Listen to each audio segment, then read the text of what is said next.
Vi invito ad aprire la parola del Signore alla lettera ai Colossesi, capitolo 2.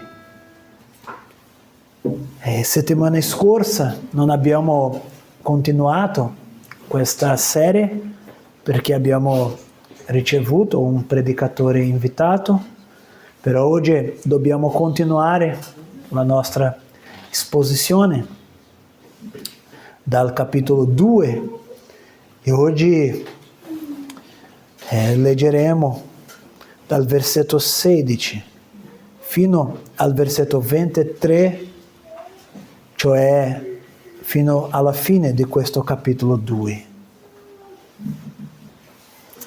Dice così la parola del Signore, Colossesi, capitolo 2, dal versetto 16.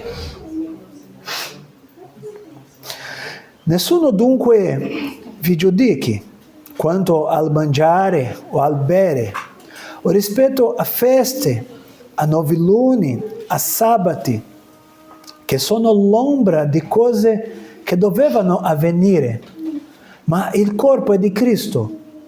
Nessuno vi derubi a suo piacere del vostro premio, con un pretesto di umiltà e di culto degli angeli, affidandosi alle proprie visioni, gonfio di vanità nella sua mente carnale, senza attenersi al capo, da cui tutto il corpo, ben fornito e congiunto insieme mediante le giunture e i legamenti, progredisce nella crescita voluta da Dio. Se siete morti con Cristo agli elementi del mondo, perché come se viveste nel mondo, vi lasciate imporre dei precetti quali: non toccare, non assaggiare, non maneggiare, tutte cose destinate a scomparire con l'uso, secondo i comandamenti e le dottrine degli uomini. Quelle cose hanno, è vero, una reputazione di sapienza, per quel tanto che in esse di culto volontario, di umiltà e di austerità nel trattare il corpo, ma non hanno alcun valore, servono solo a soddisfare la carne. Preghiamo. Signore, noi ti ringraziamo per la tua parola, questa parola che è ispirata da Dio, questa parola che è potente per la nostra istruzione, per la nostra edificazione, per la nostra correzione nella giustizia. Ti chiediamo che il Signore possa parlare ai nostri cuori attraverso questa parola, perché Signore io non sono in grado di esporre questa parola. Ho bisogno della tua grazia, del tuo Spirito Santo, affinché questa parola che è stata ispirata nel passato, adesso possa essere spiegata alle nostre anime, alla nostra mente, che possiamo capire e principalmente, Signore, che possiamo vivere questa parola per la tua gloria. Aiutaci, Signore. Noi ti chiediamo nel nome di Gesù. Amen. Fratelli, questo brano di oggi, il nostro argomento, liberi dal legalismo, completi in Cristo. E difatti questo è il cerne della nostra serie che è chiamata Radicati in Cristo, pienezza e speranza. Nel IV secolo, dopo la conversione di Costantino, abbiamo già parlato un po' di questo, quando la Chiesa e lo Stato sono stati uniti come quasi una cosa sola. La Chiesa sicuramente sperimentò profondi cambiamenti e molti credenti, desiderosi di vivere una vita più santa, si ritirarono nei deserti, fondando le prime comunità monastiche. Il loro intento apparentemente era nobile: fuggire dal peccato, vivere per Dio. Tuttavia, ben presto quelle regole di vita si trasformarono in nuovi codici di merito spirituale, perché a quel momento la misura della santità non era più Cristo, ma la rigida osservanza delle regole.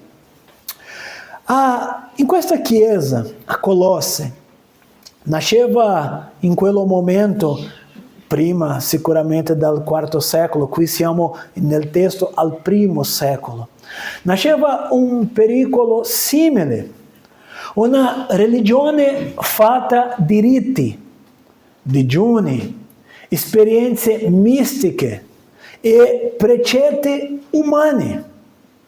E Paolo scrive questa lettera anche per ricordare a quella chiesa che la vera spiritualità non nasce solo dall'osservanza di regole, ma dalla comunione con Cristo. Quello che chiamiamo legalismo promette libertà, però produce schiavitù. La grazia, invece, ci libera veramente perché ci unisce a Cristo. Questo brano che abbiamo letto, che sarà oggi il centro della nostra esposizione, Paolo prosegue lo stesso ragionamento che ha cominciato al versetto 8 anche del capitolo 2. Ricordatevi che Paolo aveva già messo in guardia quella chiesa contro la filosofia e la vana sottilezze. Qui Paolo denuncia i frutti pratici di quel pensiero. E quali sarebbero questi frutti? Una spiritualità senza Cristo, che mette al centro l'uomo e le sue opere. Paolo mostra qui come il legalismo religioso sia incompatibile con la vita radicata in Cristo. Egli analizza 3 espressioni di questa falsa pietà: il ritualismo, il misticismo orgoglioso e l'ascetismo vano. Così impariamo in questo testo che solo Cristo libera l'uomo dal potere delle regole e lo conduce alla vera comunione con Dio.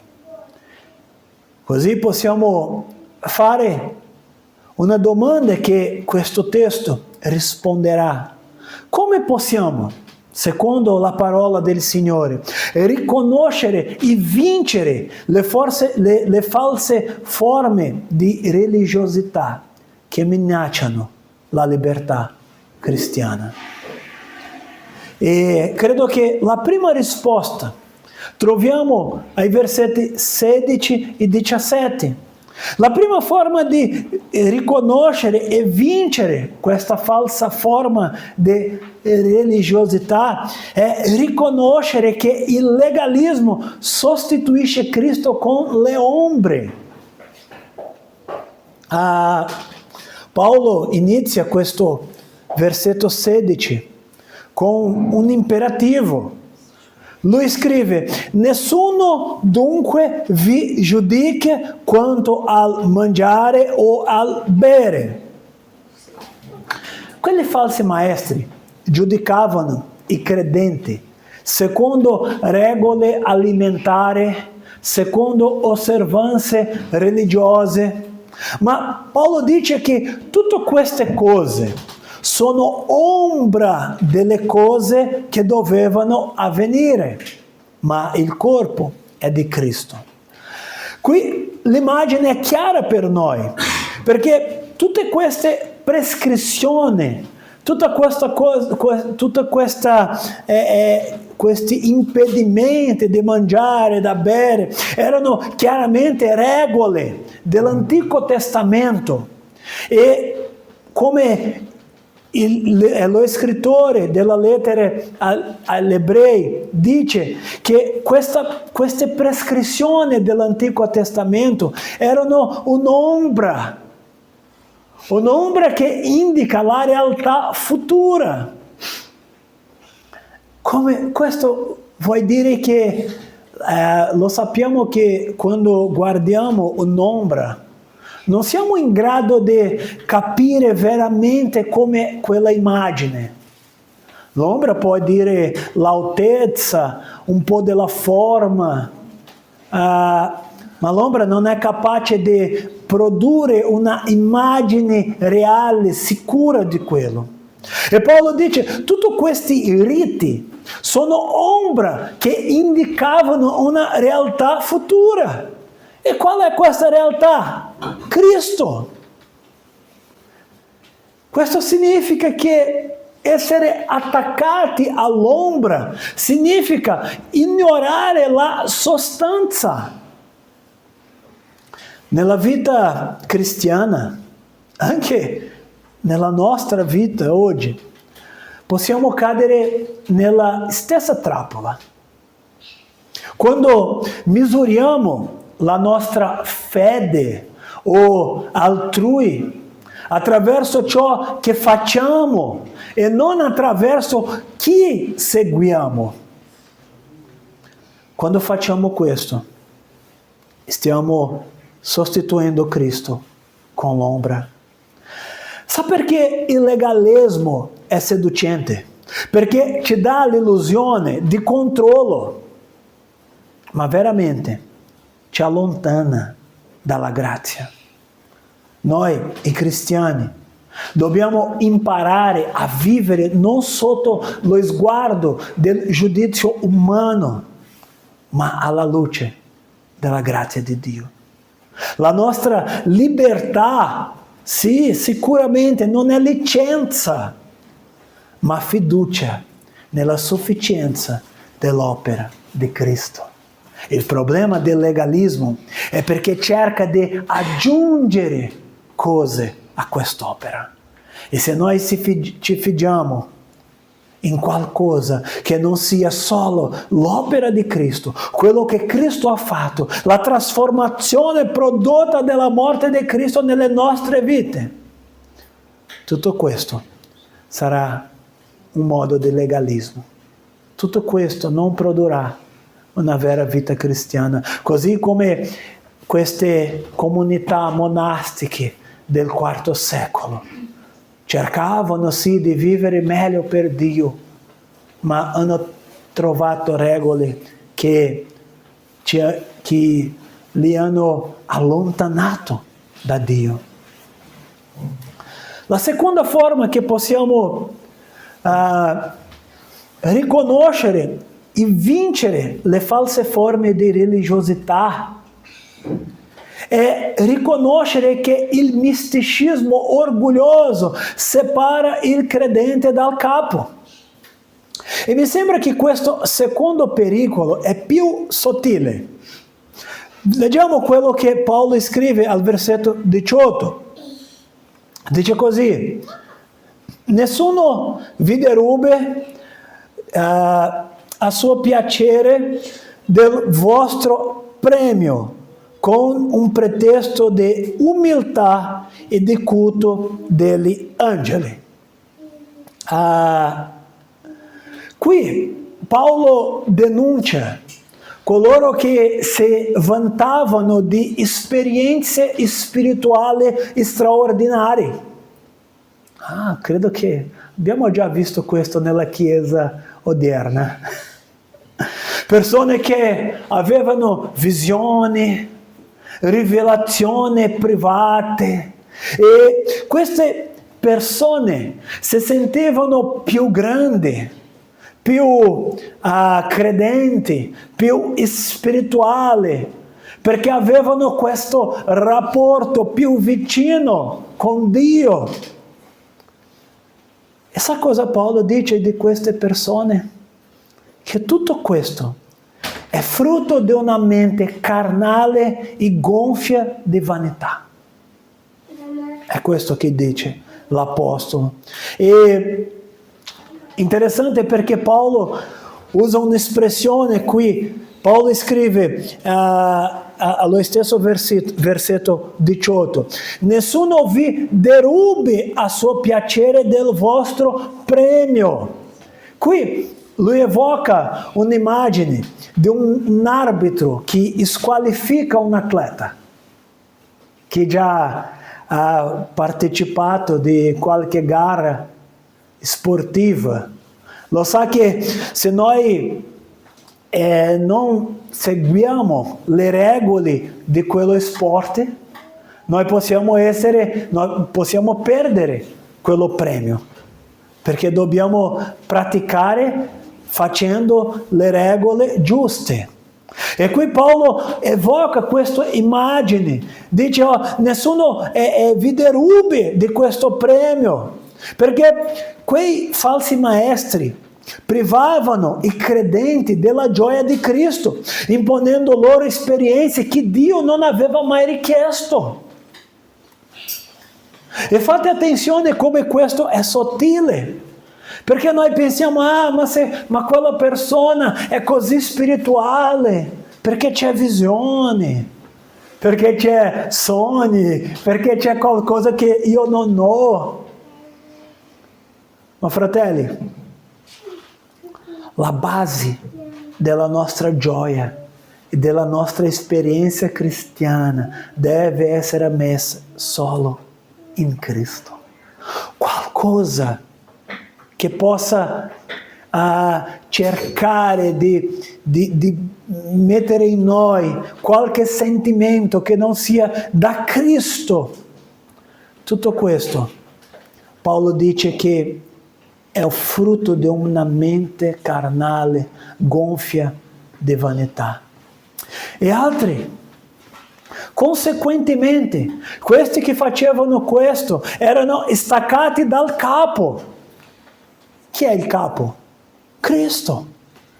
E che al versetto 19 Paolo scrive: senza attenersi al capo, da cui tutto il corpo, ben fornito e congiunto insieme mediante le giunture e i legamenti, progredisce nella crescita voluta da Dio.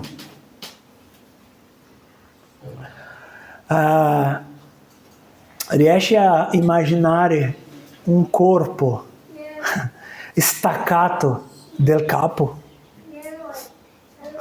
Un corpo senza la testa non ha senso, perché lo sappiamo che è il capo, è la testa che fa con che tutto il corpo possa coordinare i movimenti, le azioni, i pensieri, perché tutto qui è il capo. E se Cristo è il capo della Chiesa, se Cristo è il centro dei pensieri, di tutto che c'è nella Chiesa, se noi stacchiamo questo capo della Chiesa, non resterà niente.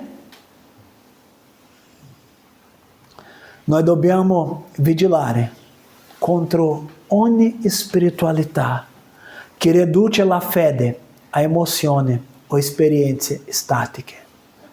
Noi presbiteriani sentiamo tante volte questa domanda: ma perché il vostro culto, alcuni dicono, è così freddo? Oggi è perché manca il riscaldamento. Ma tante fanno questa domanda: ma perché voi non hanno questa cosa di questa emozione, le esperienze, le visioni? Perché, fratelli, la maturità spirituale non si misura con le visioni, ma con la dipendenza quotidiana di Cristo. È questa la vera maturità. La vera crescita è quella che nasce dall'unione vitale con Lui. Così come un corpo cresce perché resta unito al capo. Se stacchiamo il capo, questo corpo smette di crescere. E alla fine, terza verità che impariamo: riconoscere che l'ascetismo umano non ha potenza contro il peccato. Al versetto 20 Paolo scrive: se siete morti con Cristo agli elementi del mondo, perché, come se viveste nel mondo, vi lasciate imporre dei precetti quali? Questi principi, che dice qui del mondo, rappresentano ogni sistema religioso che cerca di raggiungere Dio attraverso la disciplina o il sacrificio umano. Ma il cristiano è morto a questo modo di vivere. Perché? Perché egli è libero, perché è unito a Cristo nella sua morte e nella sua resurrezione. Oggi nella scuola biblica parliamo ancora una volta di questo, perché quello che chiamiamo morte sostitutiva di Cristo. Noi siamo uniti a Cristo nella sua morte e nella sua vita. Così noi non abbiamo bisogno di altri modi per raggiungere a Cristo. Questo basta. Questo è sufficiente. E così al versetto 21 e 22, non leggeremo altra volta, ma il senso è che queste regole, non toccare, non assaggiare, non maneggiare, sembrano sagge, ma sono solo comandamenti e dottrine degli uomini. Fratelli, devo aprire un parentesi. È sicuro che lo sappiamo che hanno cose che per noi non servono. Lo sappiamo che infatti dobbiamo lasciare alcune cose fuori della nostra vita cristiana. Ma non possiamo pensare che saremo in grado di raggiungere Dio perché lasciamo queste cose fuori dalla nostra vita. Non sono queste cose che ci fanno più santi, che ci fanno più spirituali, ma quello che fa è il nostro rapporto con Cristo. Quello che rafforza la nostra spiritualità è la vita con Dio. È quello che diciamo sempre, la lettura della parola del Signore, è la preghiera, è la comunione dei santi. È questo che rafforza la nostra fede. Quante volte noi cerchiamo la santità con le nostre forze, sia attraverso l'autocontrollo, la colpa, la disciplina. Ma fratelli, solo la grazia può domare la nostra carne.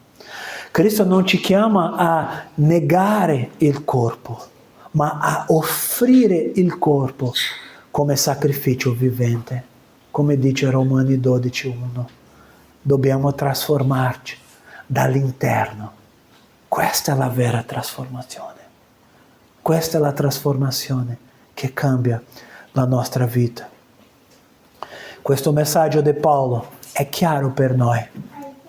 La religione senza Cristo è schiavitù.